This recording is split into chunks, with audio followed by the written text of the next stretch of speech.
ওমা, আজকে কি রান্না করলে? আজকে রান্না করলাম নিরামিষ রান্না। কেন বলো তো? আজকে তো মনসা পুজো। আমি তো উপোস করেছি, আবার তোমার ঠাকুমাও উপোস করেছে। আজকে মার পুজোর, তাই নিরামিষ আজকে রান্না। তোমাদের জন্য শুধু রান্না করেছি, বুঝলে? আর তুমি কি খাবে? আমাদের আজকে খাবার হচ্ছে পোশাক, আর পরে রান্না করব, ডালিয়া রান্না করব। ঠাকুমা তো শুধু ফল খেয়ে থাকতে পারে না, নিরামিষ করে ডালিয়া রান্না করব। আর কিভাবে রান্না করবো সেটা তো বন্ধুদেরকে দেখাবোই। আর এই দেখো ছেলের ভাতটা বাড়ছি, কিন্তু নিরামিষ হলেও অনেক কিছুই রান্না করেছি। দেখো কি রান্না করেছি। হ্যাঁ দেখি। এই দেখো, এই যে দিয়ে দিলাম একটা লেবু, আর এই যে লঙ্কা। তোমার ঠাকুমার আমি তো আজকে উপোস করে আছি। আর এই দেখো শশা দিয়ে দিয়া হলো। হ্যাঁ দাও। আমরা আজকে এই নিরামিষই রান্না করছি, কিন্তু এইগুলোর কিচ্ছুই নেবো না। আর এই দেখো কত রকমের ভাজা করেছি, দেখেছো?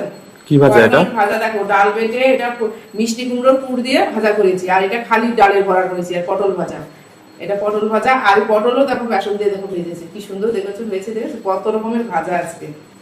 এই 1 রকম, 2 রকম, এই 3 রকম, 4 রকমের ভাজা করেছি আজকে। দেখো শুধু ভাজা, নিরামিষ তো। কিন্তু দেখো এই ভাজা দিয়েই কিন্তু খাওয়া হয়ে যাবে কিন্তু। হ্যাঁ হ্যাঁ, একটা একটা করে দিলাম। একটু ঘি থাকলে আরো ভালো লাগে। ঘি আমি তোমার এখানে আনিনি, হাত ধুয়ে দিচ্ছি ঘি। হ্যাঁ ঠিক আছে। আনিনি, এই যে তোমার ভাতটা দেখো দিয়ে দিলাম। আর ভাজা দেখো, এই ভাজা দিয়েই তো খাওয়া হয়ে যাবে, হবে না বলো? হ্যাঁ হয়ে যাবে। তাও দেখো অনেক রকমের রান্না করেছে, আমার তো আর অল্প রান্না করলে হয় না। আর এই দেখো আজকে নিরামিষ তরকারিটা করেছি, কি সুন্দর দেখেছো। এটাকে আমার একটা বন্ধু বলেছিল নিরামিষ তরকারিতে একটু ডালের বড়ি দিতে, কিন্তু আজকে আমি করেছি ডাল বেটে বড়া ভেজেছি, ওই ভেজে কয়টা দিয়ে দিয়েছি এর মধ্যে। আমরা নিরামিষ তরকারিতে ডালের বড়ি দিই, এটা অনেক রকমের সবজি দিয়ে নিরামিষ তরকারি। আর এই তরকারিটা করে রেখেছি এক রকমের, কেন বলতো রাত্রেবেলাও যেতে হয়ে যায়। আমি উপোস আছি তো, আর রাত্রেবেলা করতে আর ভালো লাগবে না। এই যে দেখো বড়াও দিয়ে দিলাম, ডালের বড়া। অনেকটাই তরকারি রান্না করেছি। আমি এগুলো ফার্স্ট টাইম বড়ি ভেবেছিলাম। এটা বড়ি না, এটা ডাল বেটে বড়া ভেজে তরকারির মধ্যে দিয়েছি। আর এই দেখো ডাল রান্না করেছি, বললাম না তোমরা খাবার তাই খেয়েছি, তাও তো কত রকমের রান্না হয়ে গেছে, ঠিক আছে। এটা হচ্ছে ছোলার ডাল রান্না করেছি, একটু হালকা পাতলা করেই রান্না করেছি। ডালটা ভাত দিয়ে খাবে তো। আর একটা ডাল রান্না করেছি ছোলার ডালই একদম ঘন করে, ওটা রাত্রের জন্য তোমাদের। অনেকে জানো ছোলার ডাল রুটি দিয়ে খায় বেশি। হ্যাঁ রুটিতে ভালো লাগবে, এই যে আজকে তুমি রাত্রিবেলা খাবা। এই দেখো পুরো একদম ঘন, দেখো একদম চাপ চাপ ডালে। দেখো এটা রাত্রিবেলা খাবা, দেখেছো?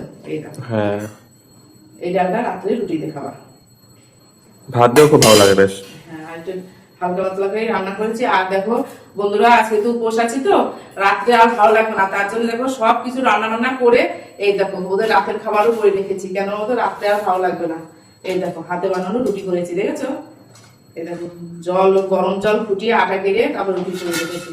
তাহলে রাত্রিবেলা আমার আর ওদের খাওয়ার চিন্তা থাকবে না। একটু মিষ্টি কিনে নিয়ে আসবা, এই যে ডাল থাকবে, নিরামিষ তরকারি থাকবে, এই দেখো আরো নিরামিষ তরকারি। এই দেখো নিরামিষ তরকারি দিয়ে রাত্রে খাওয়া যাবে, হবে তো খাওয়া? হ্যাঁ হয়ে যাবে। তাহলে ঠিক আছে, তাহলে খাওয়া দাওয়া করে নাও।